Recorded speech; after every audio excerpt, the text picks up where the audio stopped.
Good afternoon. Welcome to Ziggy'S World. I'm Ziggy, and today I'm going to be interviewing Douglas Lumsden, MSP for North East Scotland. He's the Shadow Cabinet Secretary for Net Zero Energy and Transport. Good afternoon. Welcome to Ziggy'S World. Good afternoon, and thank you for inviting me to come along today. Hope you're well. I'm very well, especially the sun is shining. It's a great day. Yes. Right. We'll crack on and get on with discussions now. Ferries. I want to start with transport, and I want to start with ferries. Now, a friend of mine on Twitter friend of mine, when she knew I was going to be talking to you today, she sent me this to get your opinion on, and it's a CalMax service info from the 6th of May, and it's for Ardrossan and Campbellton. Now, it says, red alert, 25th of April to the 22nd of September. As a result of vessel deployments and the ongoing delays to MV Caledonian and its annual overhaul, this service will be cancelled for the summer period. It's not good enough, is it? No, it's a complete shambles, and it's this is not just something that's happening this year. This has been something that's been in the making for many a year. There's been a complete lack of investment into the ferry fleet, and as the fleet gets older, more maintenance is required, and this is really just chickens coming home to roost now for this SNP government. It hit me as well. I was meant to be going to Arran for a wee break in the February recess.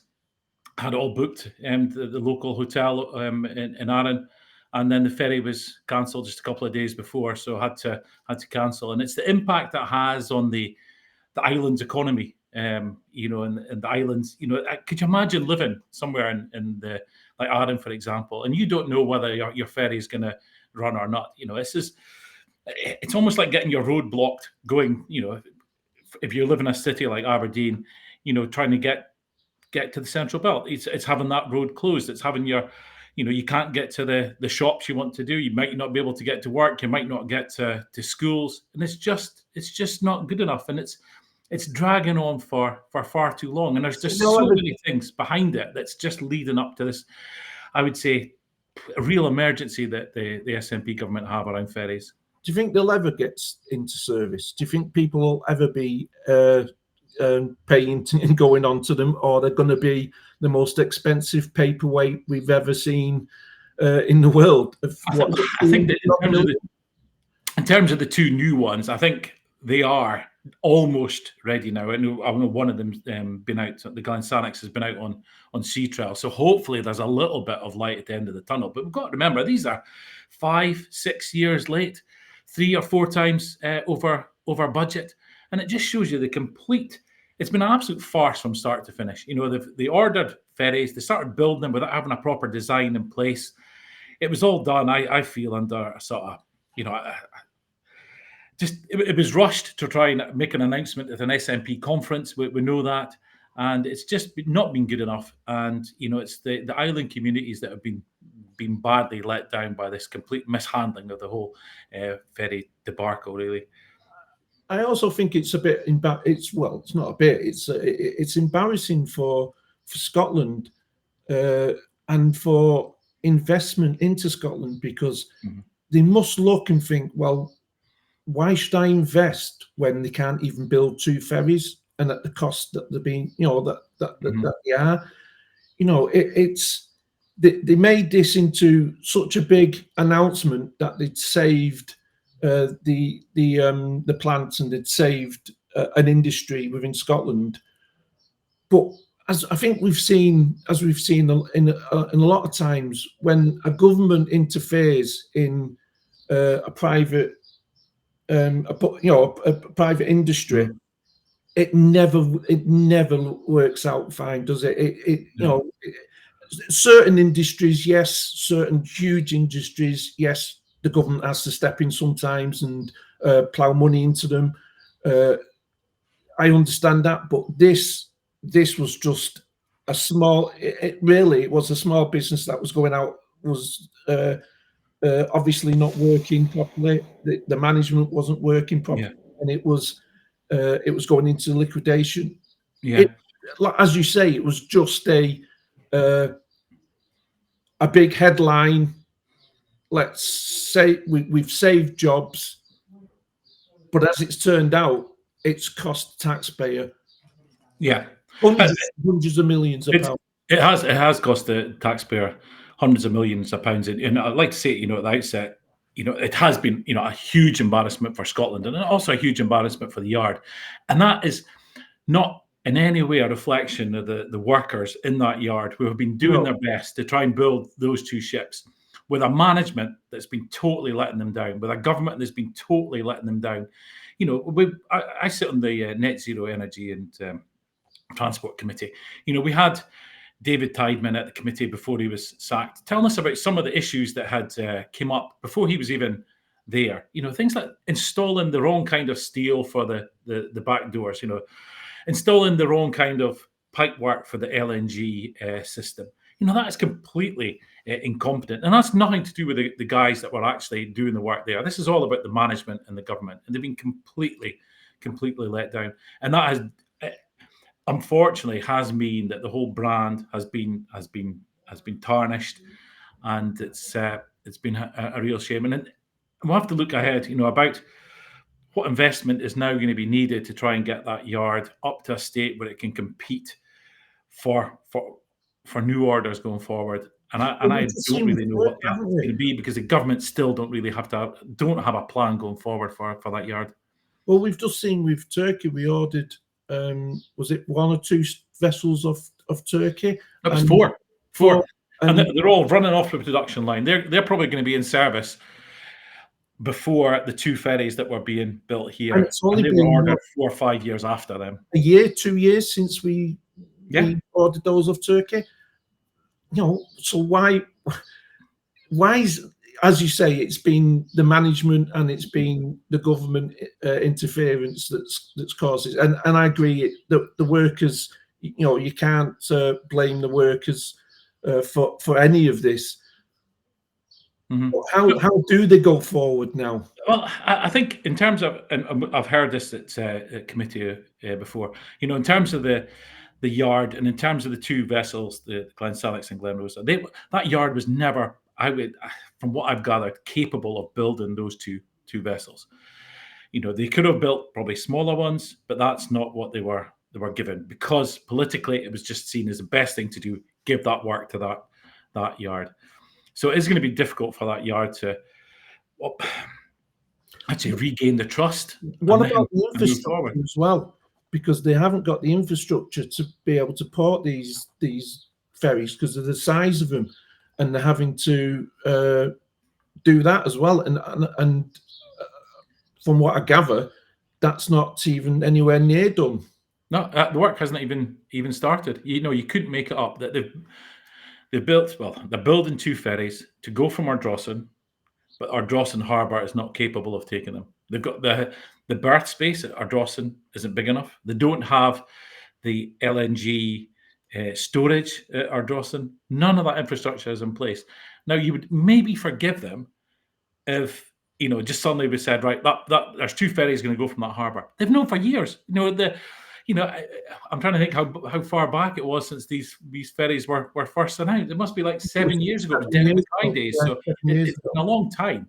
And for them to get into a place where bizarrely the ferries are probably going to be ready before the port infrastructure is ready, you just couldn't make it up. It's complete incompetence. That's shocking, isn't it? Because we could have 2 ferries who can't go anywhere or take passengers anywhere. Yeah, so they're going to have to, in a short-term measure, they're not going to go from Ardrossan, where they were meant to be going from. They're going to go from Troon instead. There's going to be no LNG storage there either. So we're going to have, probably come on to this later, we're going to have tankers coming from the Isle of Grain in Kent to deliver the LNG. 2 tankers per vessel per week. 960-mile round trip to deliver the LNG to these vessels. It's complete incompetence.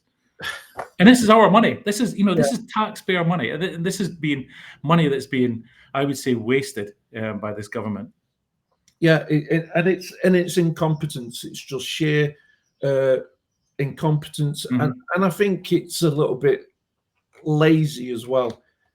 They've known, like you say, they've known for years. So instead of going on about independence and all these issues that they're concentrating on, they're forgetting the day-to-day running of Scotland. And it's, as you say, it's when you don't live, when you live in where I do, like the borders and that, and you know, you get the thing, you think, well, it doesn't really affect me. But when you look at who it does affect and the islanders, and you listen to their stories, I've seen their stories on Twitter. I watched that program where they were interviewing islanders, and it is a real.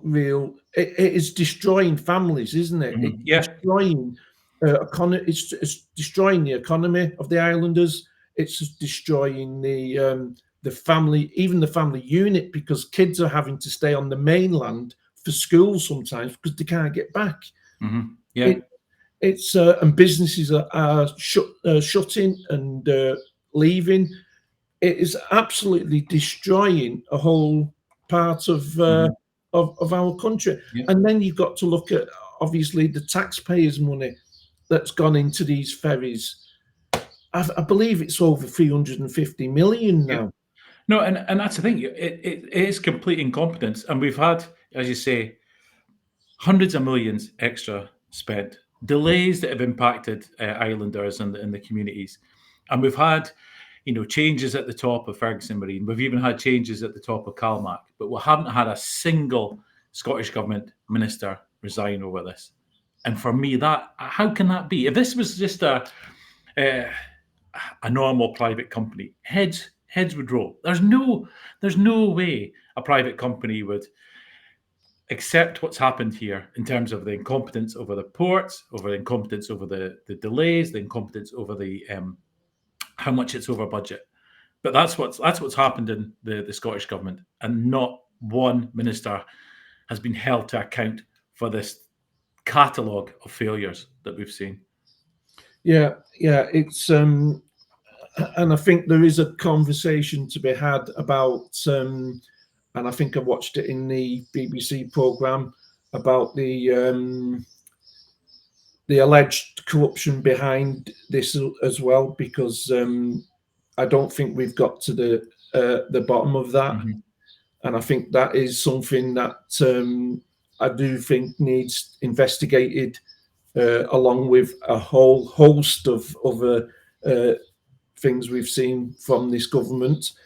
But I'll move on to transport in general, public transport in Scotland.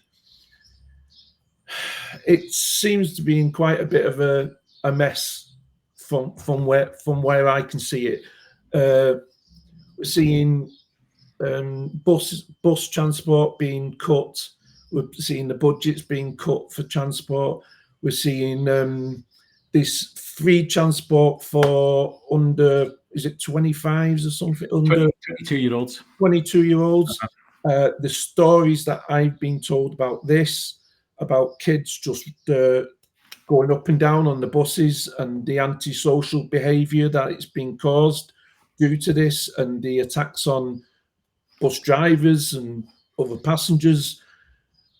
Where are we with the public transport at the moment? Yeah, in terms of travel for under 22s, there are some real benefits there. I think we can all agree, for younger people to get to schools and everything else, it could be a good thing. But there has to be some sort of balance. As you say, I've been to meetings with the police where they've been raising concerns that young, I was going to say young kids, young adults really, are now getting on the bus to cause havoc in other areas. And we've been raising concerns in the Parliament, right? When this happens, where the free travel is being abused, surely there must be some sort of system of taking that, as I say, benefit, it's sort of right away from that kid, because we can't, we've seen it in Elgin, for example, where a bus driver,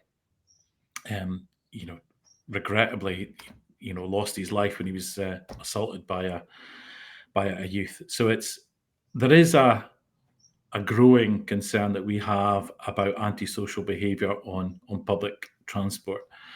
And as much as it's been a good thing, where you can actually access a bus, which is a different story, there has to be some way of trying to make sure that young people aren't getting travel, but then that's causing the service to be unsafe for other passengers. There has to be a balance in there somewhere. Could it not be, instead of just free transport for under 22s and for all time, could it not be limited to like certain times in the day, where, say, school time, going to school, coming back from school, maybe an hour at night or something like that, and then do it that way, instead of just allowing kids just to jump on a bus, go off to somewhere else, jump on another bus, go off to somewhere else? Yeah. Could it not be done more sensibly in that kind of? Yeah, it's back to that. There should be, I would think, a bit more control over it. I think when we've raised the concerns about maybe if it's getting abused, to try and take that privilege away from young people. We've had it thrown back in our faces. But they won't get to schools, they won't get to school clubs, etc. But yeah, surely there should be some ways of maybe even policing it a bit better, where if it's been abused, right, your card's going to stop working at 9 o'clock at night, for example. And we've got to make sure that we don't leave kids miles away from their homes. But as long as everyone's aware of that, then surely there should be some sort of middle ground. Because I think what we're seeing just now, police have been raising concerns, and we've got to take that concerns seriously. So I think overall, under 22 travel has been quite good. But there needs to be some sort of controls in place, not just a free-for-all that we seem to have just now. What about public transport as a whole, including like the train services and things like that? The budget cuts are just cutting so deep, isn't there, at public transport and public services as a whole? The cuts that have come from the 1.5 billion black hole that they've found themselves in. What is happening? What is happening to our public services? Yeah, well, public service, not just transport, local government as well, are bearing the brunt of the failures from the SNP. In terms of ScotRail, for example, it's it's a service I use quite a lot.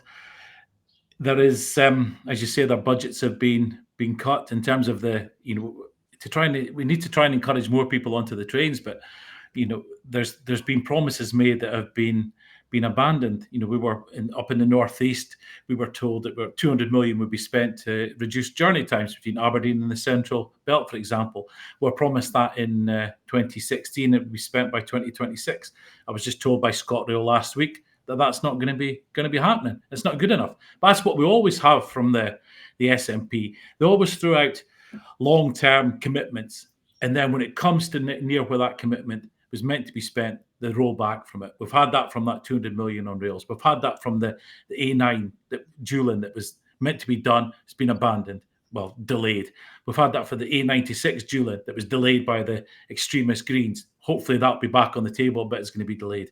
A90 North of Ellen is another road that was committed by Alex Salmond at the time to be dualled, and that's no longer going to be done. So their SNP are great at throwing out these promises and then roll back from them later on. And it's, surely we're not being taken for fools anymore. If they're going to make a commitment, they should either stick to it or don't make it in the first place. Regarding the A9, that not only keeps being delayed and stops and that, it's costing people's lives, isn't it? Because the number of crashes and the number of people that have died on that stretch is, I think that's quite unforgivable that that's not being done and that keeps being delayed. I think it's an absolute scandal. Do you think this, shall we say, new government now under John Sweeney, new old, shall we say? Do you think it'll get done now the Greens are not in I think government? there's more chance of it being done, but we've got to remember Sweeney's been in government for the last 17 years. So has and I always laugh when I hear Fergus Ewing, for example, in the chamber saying, "Oh, the A9 has to be dualled." Yeah, it does, but he was a government minister for so many years. Why was he not pushing it when he was a government minister? He's part of that failure to get it done. This was it was meant to be completed by 2025. That's now been pushed out. And in terms of the A9, it's not, for me, dualling that is not about decreasing the journey time between Perth and Inverness. It's about, as you said, making it safer. There's been so many lives that have been not just lost, but then you've got to think all the families behind that have their lives have been changed as well. People that have spent months in hospital because of collisions on the A9. We know it's a really, really dangerous road being single lane, and there's reasons behind that. There's a lot of tourists going up to Highland. They get caught out by the changes between. There's some little sections that are dualled, from dual to single carriageway, and that just adds to the whole safety of it. And the quicker that road is dualled, then the safer it'll be, and the less lives that will be lost. The more delay, unfortunately, more lives are going to be lost. Yeah, without a doubt. I want to speak about the oil and gas industry in Scotland. Mm-hmm. Something close to my heart. Yeah, and it's something that I just can't get my head around, is the policy from the SNP, because they're so all over the place. 1 minute it's we have to transition from the oil and gas industry to renewables, and that affecting 100,000 jobs, is it? 100,000 jobs. Yep. And the next minute is we're going to rely on oil and for an independent Scotland, and we are backing the oil and gas industry. And the next minute it's they seem to be all over the place. So where are we at now with this? Well, where we're at just now is the SNP have got a presumption against any new oil and gas, which is going to mean that 100,000 jobs from the oil and gas industry being lost a lot faster than they need to. And what that's going to mean is we're going to import more oil and gas from places like Saudi Arabia, because we're leaving our oil and gas in the ground.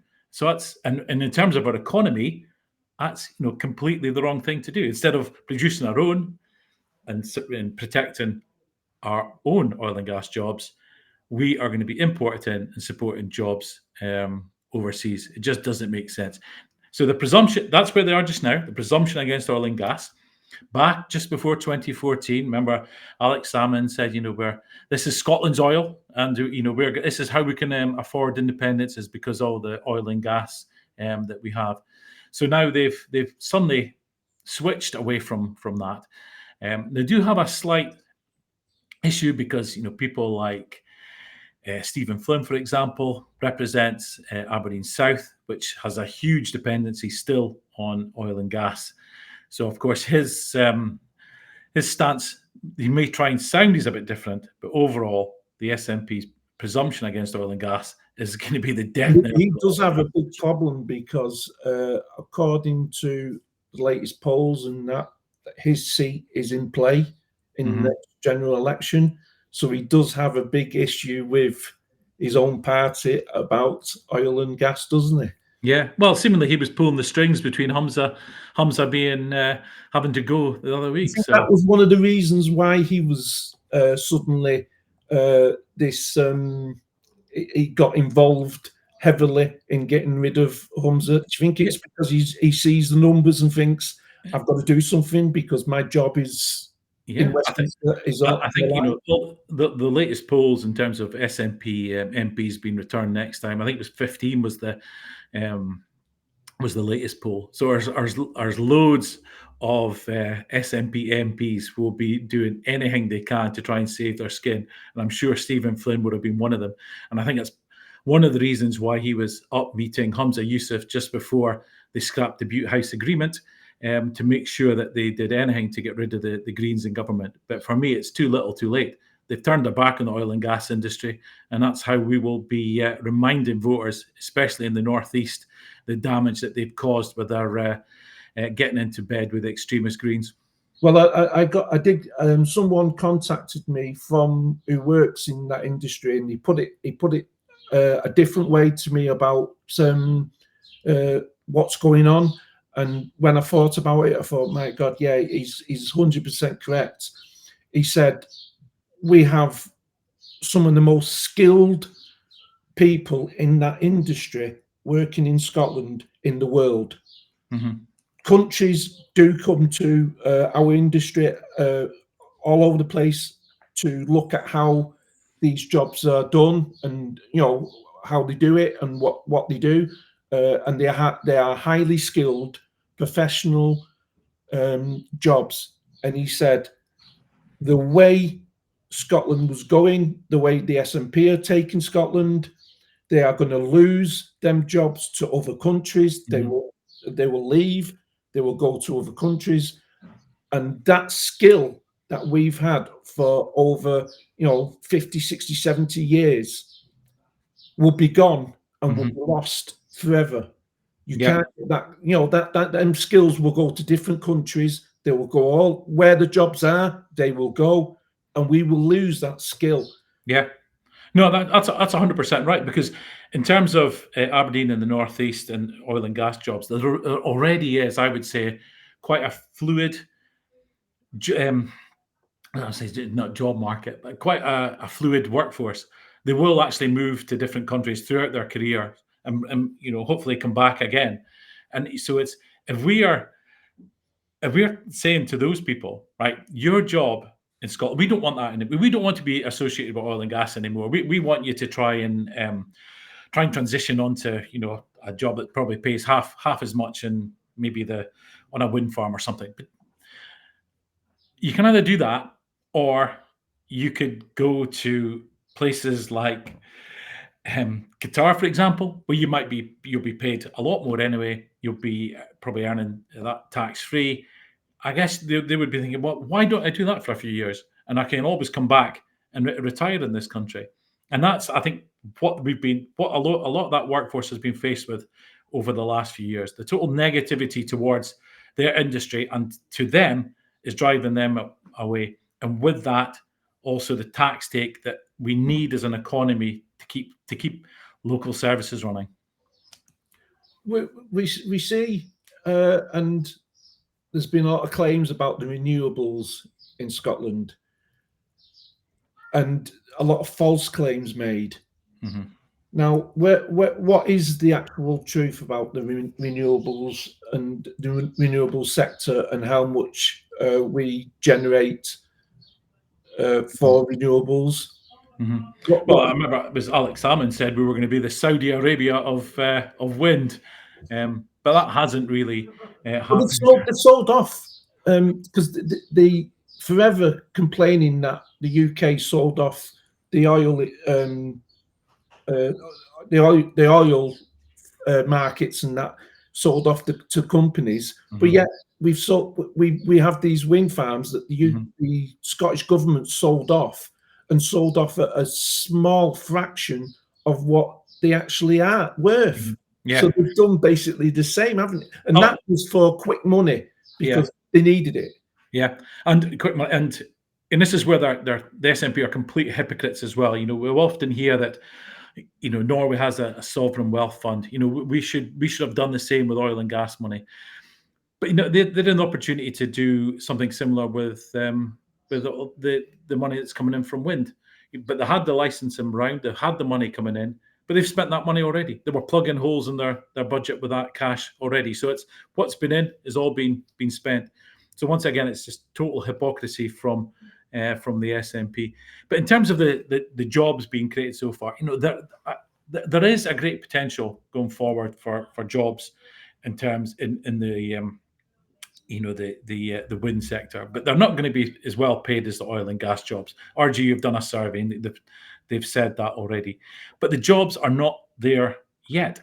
So that we keep hearing about the Scottish government with they're talking about energy transition and a just transition, but if you that has to be managed properly, and if you shut down the oil and gas industry too fast before there's actually jobs for people to move to, then that's where you're in the situation. They'll move elsewhere, or they'll retire, or they're claiming unemployment benefit. That's what we're sort of faced with, and that's how they're not managing it correctly. They just need to embrace the oil and gas industry. It's on a natural decline anyway. Even the climate change committee tells us that. Don't worry about oil and gas. That is going to decrease by itself. But we will always need oil and gas. It's always going to be there, isn't it? It's always going to be. We're always going to still need it. We're still going to rely on it, even into the future when we've got these renewables ready and that. We're still going to rely on it for medicines and things. Yeah. If we had no oil and gas, we'd have no anesthetics right now, or very basic ones, I would suggest. So it's needed in so much of our everyday lives. It's not just about putting petrol in the car and heating our homes. There's so much other uses that we depend on oil and gas for. I'll touch on the heating. An absolute. I don't even know where to start, because the idea of getting rid of oil heating and all the heating gas heating in new buildings and in old buildings, it's an absolute it's a mess, isn't it?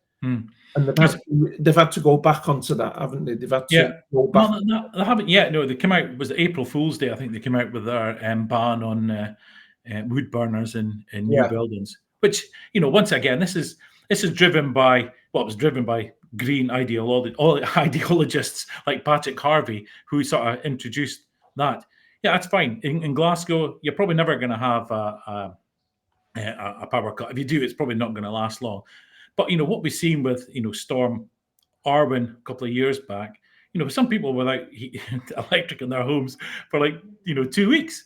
Yeah. And if you depend on electric for absolutely everything, you're not allowed to have a wood burner or anything else in your home, then you're in real trouble. You can't cook, you can't heat your homes. You're gonna have to probably pack up and move somewhere else in that time. It's just not realistic. Because where I live, we see a lot of still coal fires. People having coal fires. My parents have still got a coal fire.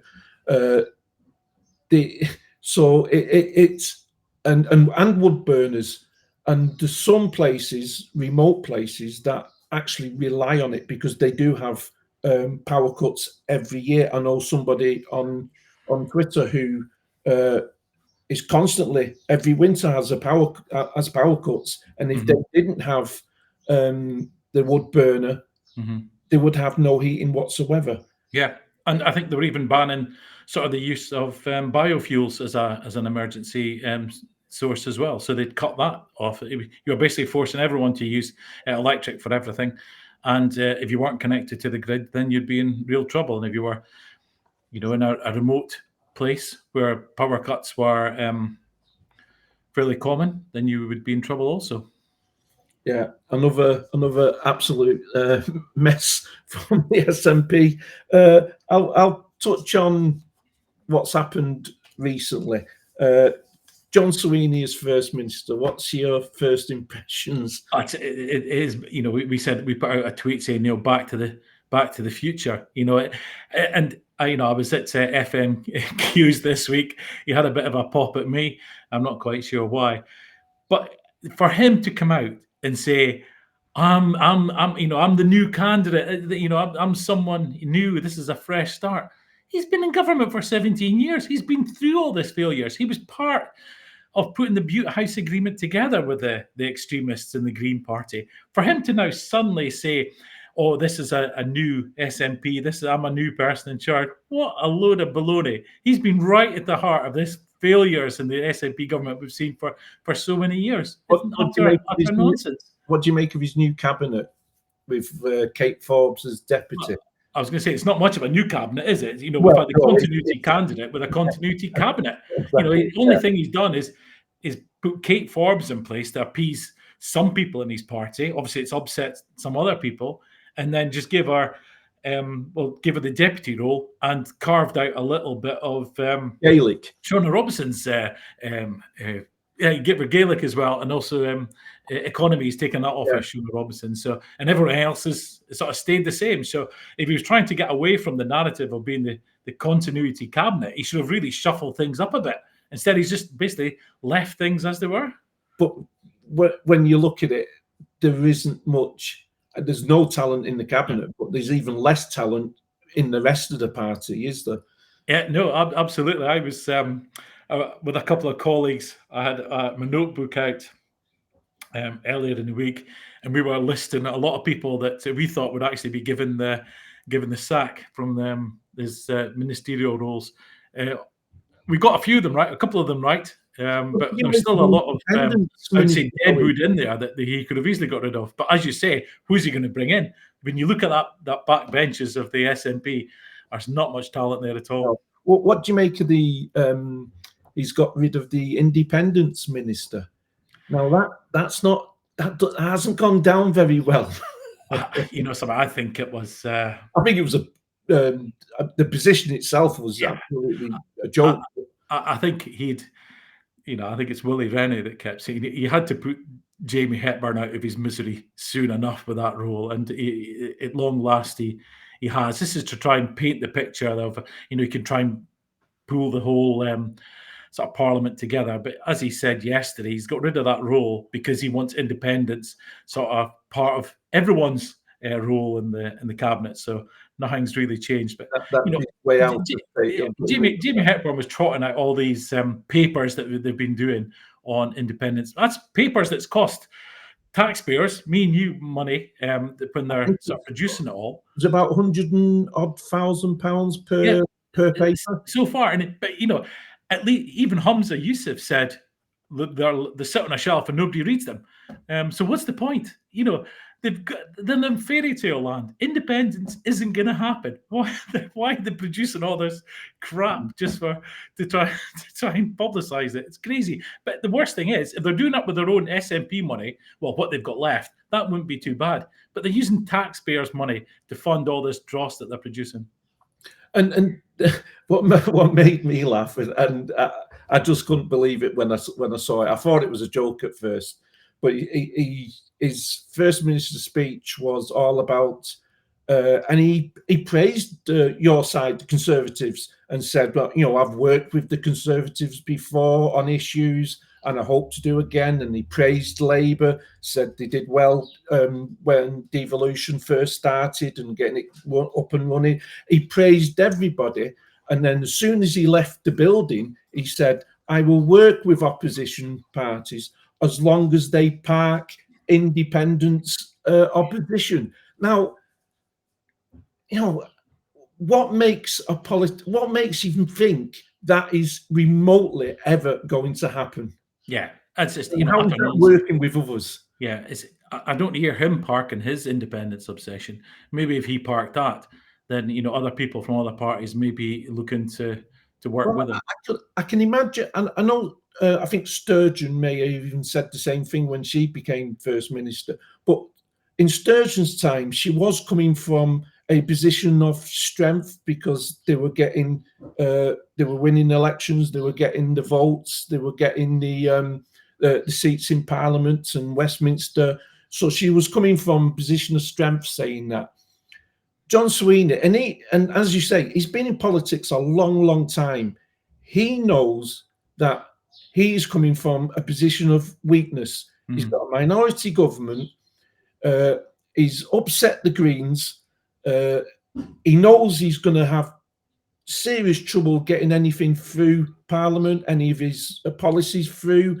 They're basically a lame duck government for the next 18 months to 2 years. So what makes him think that he can demand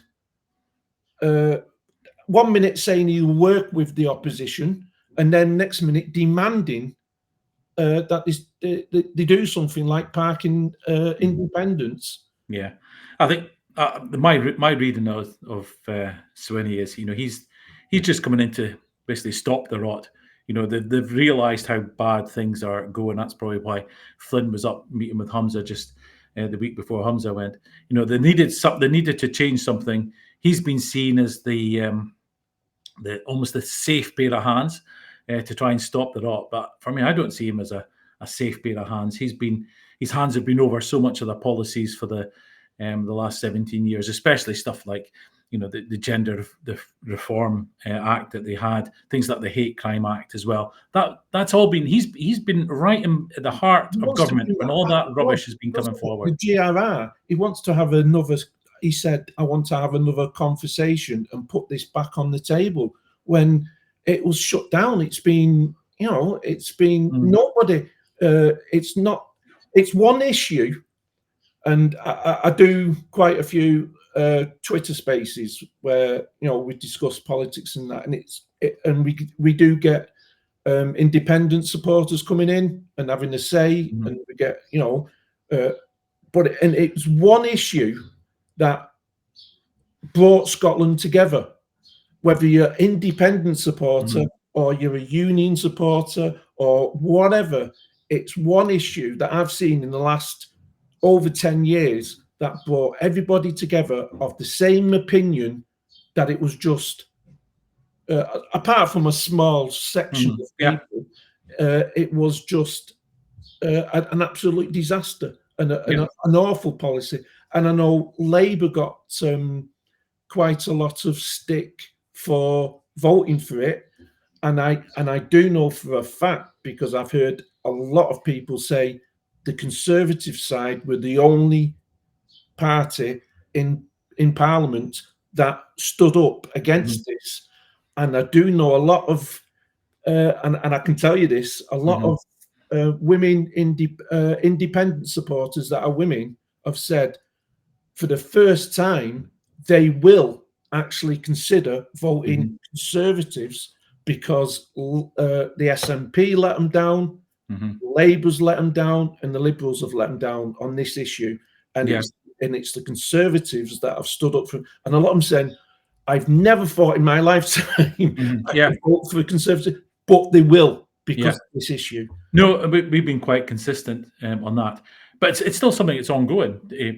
I think I heard Swinney today saying he would try and renegotiate it if there was a Labour government, comes in after the next general election. So it's not gone away. He could have come in and said, "I'll tell you what, we've got this wrong there, but let's remove it." He could have also come in and said, "We've had that recommendations from the CAST report just last week. We're going to implement them is in full, or just about in full as we possibly can." Instead, they've ignored that as well. So he could have put down a marker to say that he was going to protect women and girls' rights, but he chose not to do that. And because he's walking a fine line, he's trying to keep sort of all sections of his party together. And I think that's the problem he's got, and the problem he's going to have ongoing. Exactly. Where are we with this CAST report? Are they going to implement any of it? We've been pushing for them to implement all of it, or as much as possible as they can. Obviously, it's a slightly different health system, so there may be some parts of it they can't implement. But so far, they have resisted in doing that. They're going to look at it a bit further and then maybe bring forward something later on. But they should just be getting on with it, doing it now. I think one of the most powerful speeches I've heard in Parliament this since I've been there was Murdo Fraser's speech on the CAST report just this week. If anyone hasn't watched it, you should watch it back. And I remember being at one of the meetings I went to was about detransitioners, and it was probably one of the most powerful meetings I've been to in Parliament, and I think it's well worth somebody looking at Murdo's speech from this week. I did watch that, and I agree. I've interviewed Murdo on here and on Spaces, and it was a pretty powerful speech that he gave, and I think I do think this is going to be a huge issue come the general election and come the Holyrood election. I'm not sure Labour and the SNP realise the strength of feeling about this. I think the SNP have been living in a bubble where they've heard just one side and they've not really understood the general public. I think it's one issue that brought Sturgeon down, and I think it brought Lumsden down. Yeah. And the only thing I can hope is that, with the Greens not being part of government formally anymore, because I still think they're propping them up and pulling the strings. Hopefully, with the Greens not formally in government now, that there will be a more sensible approach from the government, looking at things like the Gender Reform Act and in terms of the CAS recommendations, because there is some important things there that we need to get on with to protect some of our younger people as soon as possible, really, I'd say. What did you make of, because it's something that I found absolutely pretty disgusting, was the attacks on Kate Forbes by Harvey, Patrick Harvey and Ross Greer in Parliament. I thought it got very, very personal, and I think it was, I was quite disgusted in the presiding officer who didn't step in.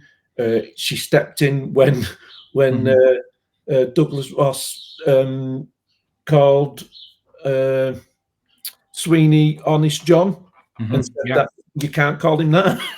No, I think maybe Douglas called him Dishonest John as well, or maybe he called him Honest John, and then the presiding officer said you can't use nicknames in Parliament.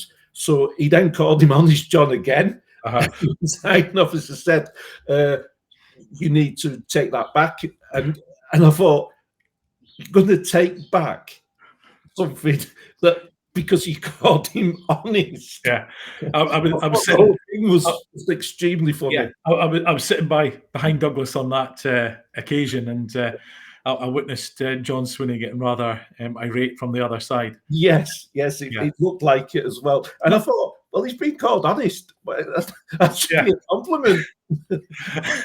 Well, I better not go into what I was going to say on that. But no, you're right. In terms of Parliament this week, he had a go at me when I called the Greens extremist. He said, "Oh, that shouldn't be the language you're using." But he didn't say anything about what Patrick Harvey had said and what Ross Greer had said about his own deputy first minister. That was rather strange, and that probably just shows the dilemma he's in. He's got to keep the Greens happy. He's going to need their votes going forward for so many things, so he can't publicly have a go at them. He's got to keep them on side. In the first few days of his being first minister, and just before he's been first minister, he's come across as somebody who's desperately wanting to the opposition, keep the opposition happy, and he wants to keep the Conservatives happy and try and work with the Conservatives and the Liberals, and he wants to keep the Greens happy, and he's saying things that's contradicting what he said a few moments ago. He'll praise the Conservatives, then he'll call them rotten, call you rotten, and then he's saying about the Greens that we have, we're friends and we'll work together with the Greens, and then he's doing things that the Greens aren't happy with. He seems to be desperately trying to keep everybody happy. But I suppose I've never been a politician, and I'll ask you that you can't keep everybody happy. You have to stick to your principles as well, don't you? And you can't keep everybody happy. Yeah, it's impossible. No, but I think that's what he's. I was going to say not trying to do, trying to have an image of trying to work well with everyone. I think he's only got one principle, and that is to rip our country apart. He's a nationalist through and through, just like Kate Forbes. He's a nationalist through and through as well. And they've only got one aim, and that's to rip our country apart. And we've got to try and make sure that doesn't happen. And we're doing that by, I would say, Douglas is doing a great job in terms of leading sort of strong opposition against the SNP. I think he did a brilliant job in bringing Hamza Yusuf down, which I think was the right thing to do because he was such a damaging figure for the for Scotland. But in terms of Honest John, it's quite clear he doesn't like me, and he's got independence through and through, and we've got to be very careful of this false, I would say, trying to work well with everyone. I have said, and I have said in interviews before, I wasn't the biggest fan of Douglas Ross as the leader of the Conservatives, mainly because I got the impression that he was doing too many jobs at once, and but in the last 3 or 4 months, he has absolutely changed my mind. I think he's been, especially this period, I think he's been outstanding in Parliament. I think he has, as you said, held them to account. Mm-hmm. I think he saw an opportunity of weakness within the SNP, and he has absolutely gone for it. I think the difference between him and the Labour leader has been pretty stark. The Labour leader doesn't seem to be engaged as much. He doesn't seem to attack. He's more concerned about attacking the Conservatives than he is the SNP. But I think Douglas has done. Yeah, I think I've really changed my mind on how he's done things. And I spoke to somebody about his work ethic, and he is. I was told he is an absolute workaholic. Yeah, he's all the time, and he's always trying to improve in Parliament as well. Yeah, isn't that? So I have actually changed my mind on no, I think you probably expect me to say, but I think he's doing a brilliant job, and especially in that, as you say, that last few months, bringing down Hamza. This, and it's not just what you see, but it's actually behind the scenes as well. How much he's driving us to do things better as well. Yes, we're the party that's of the union, no to independence, but it's more than that. He's driving us forward about right. What is Scotland's real? What are people's real priorities? You want policing to be better. You want the health service to work better. You want just proper roads. You want ferries that work. All those things that are the almost the basics in government, the real priorities in Scotland. And he's always driving us to be putting them right at the front. Yes, we're no to independence, but look, we've got a positive message to tell as well. And he's always driving that home at our shadow cabinet meetings. Well, I just don't get. This is the point about John Sweeney. I just don't get this. They are living in a bubble, and they are not listening to people because he says he's come into government, and he's brought Kate Forbes in as Deputy First Minister, and Kate Forbes has said in the past and still says now, we have to get Scotland running properly. We have to get the issues in Scotland sorted before we talk about independence. And then John Sweeney brings her up as the Deputy First Minister, says he's going to do things differently, and they are going to concentrate on the child poverty and the economy. And then he turns around, I think it was today or yesterday, first page of my manifesto is going to be independence, independence. Just like Hamza, page 1, line 1 is all about. And we're going to use the thing that infuriates me more than anything is this idea of a de facto, the general election being a de facto independence election, and if we get most seats, we're going to just up and leave. That infuriates me more than anything because it shows a lack of respect for the majority of people that do not want independence. Yep. And remember, I was thinking before the 21 Scottish Parliament election, Nicola Sturgeon came out and said, a vote for us is not about independence, it's about how well I've done during COVID years and everything else. But as soon as they're elected, they're saying, we've got a pro-independence majority in Parliament, so that means the people of Scotland want independence. No, that's not what they voted on. It wasn't, we voted once on whether we want independence. It was called a referendum back in 2014, and we said no. And it's back to this. You mentioned earlier about John Swinney coming in, and he's going to be the person to sort everything. Well, hold on. Why, when the situation we're in now, where ferries don't work, that the roads aren't built, that our local authorities don't have the money to make sure that the gullies are emptied or the bins are properly, the roads are cleaned and the bins are emptied. We're in that position because of 17 years of the SNP government.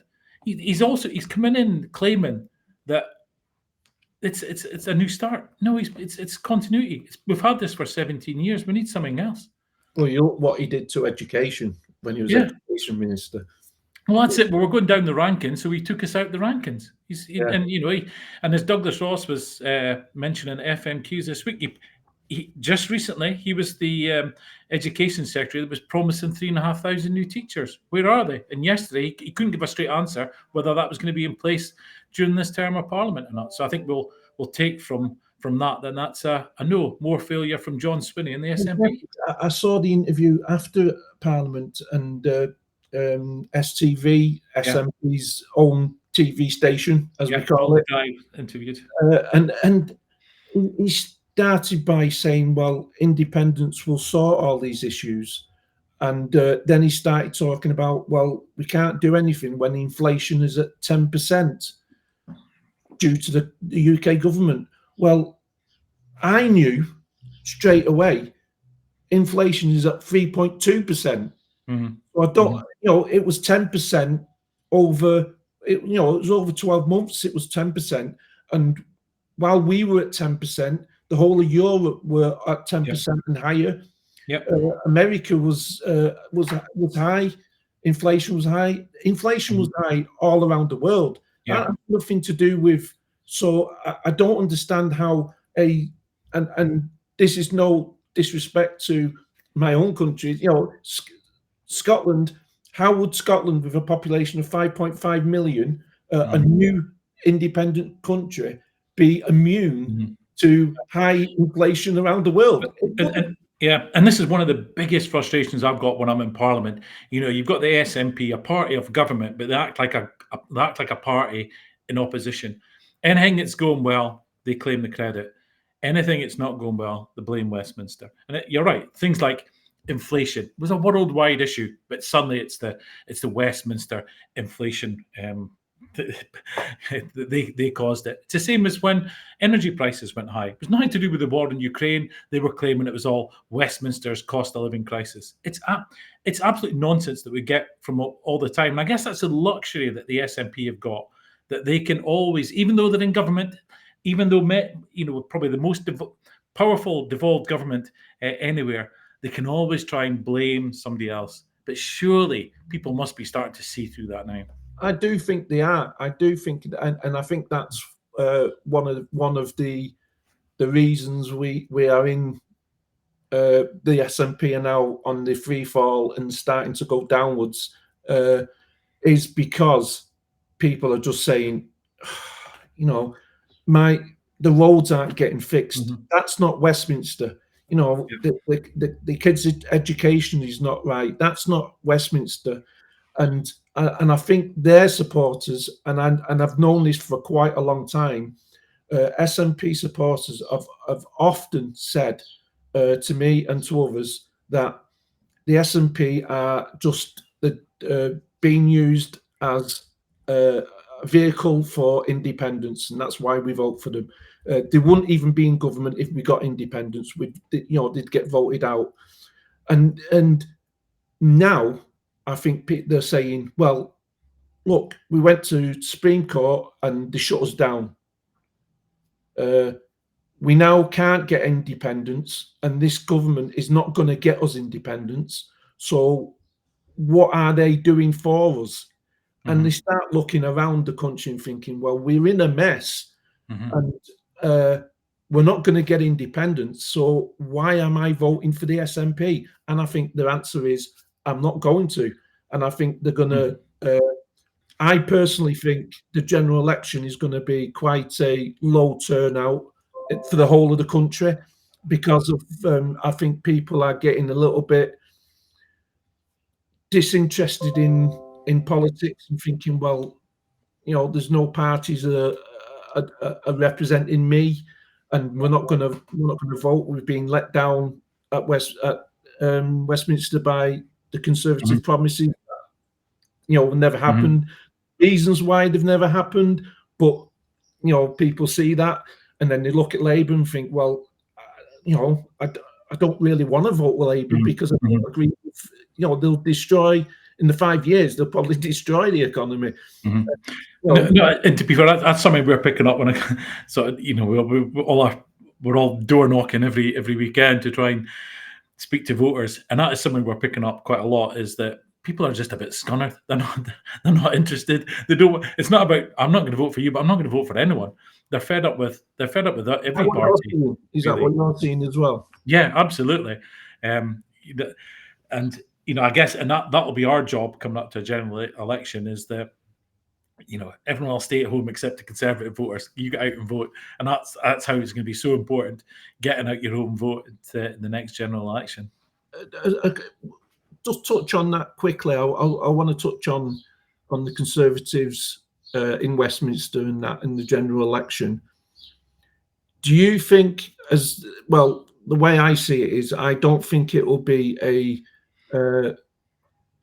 bigger catastrophe as what everybody's saying. I don't think it'll be they'll lose as many as seats as everybody thinks they'll lose. I think it will get. I think Labour is going to be the next government. That's for me. That's a given.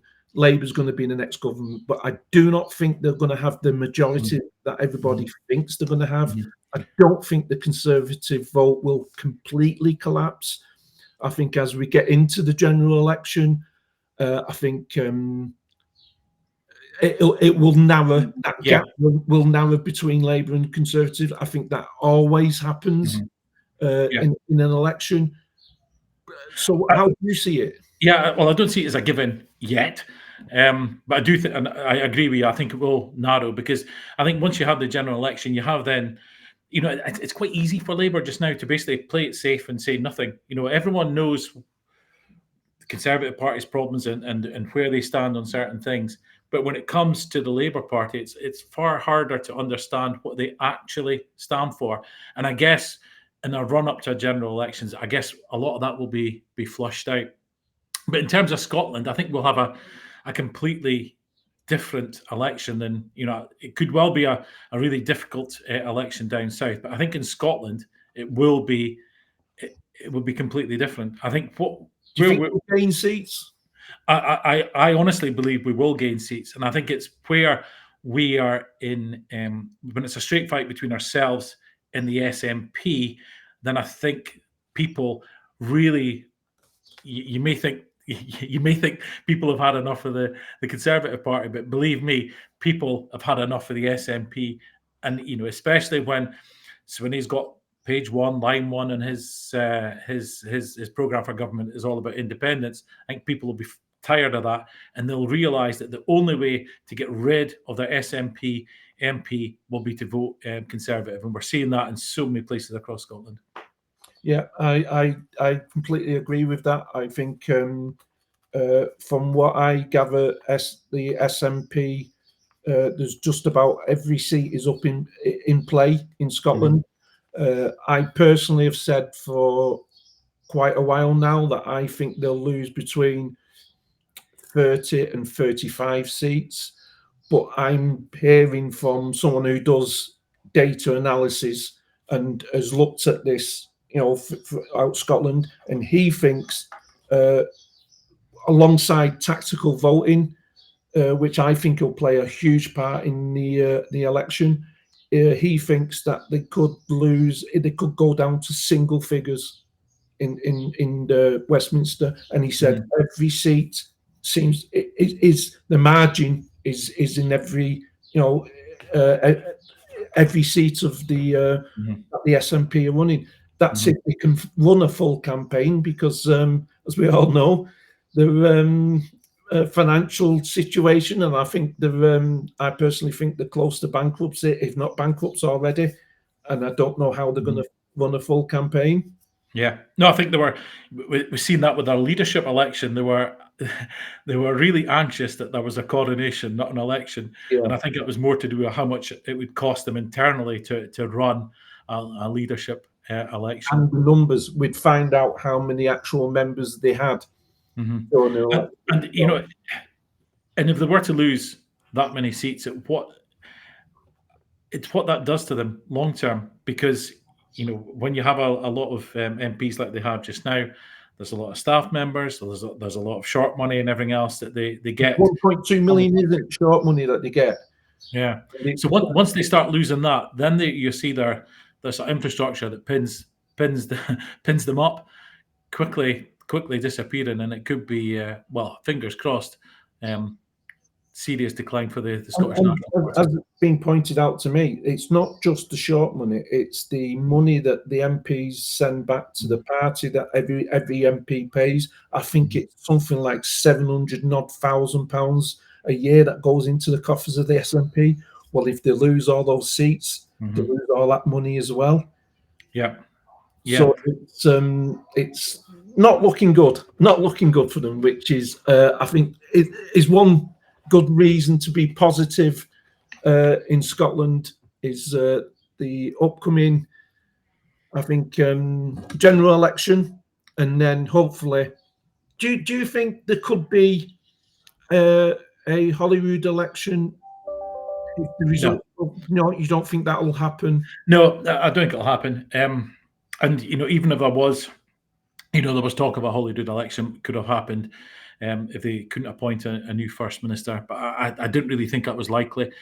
And of course, it doesn't reset the clock for 5 years. No. You would still have to have another election in 2026. I think it was sort of made that way to try and stop parties trying to force a new election. So I don't see that happening at all. I think we're here until 2026. Well, that's we'll come to an end now. Douglas, thank you so much for coming on. It's been a pleasure. Really, really interesting listening to your views. Good luck in the general election. I'll definitely be voting Conservative where I am, because it's a Conservative area, and we do have a good, really good MP that helps the area. So they'll definitely be getting my vote, and hope you can come back on soon. Yeah, no, again, absolutely. Thank you for coming on. Right, thank you. Goodbye. Thank you. So that's the end of the show. As usual, please, plenty of likes, if you could subscribe to the channel and share the channel, get a bigger reach, that would be really appreciated. So thank you so much, and until next time, have a really good day.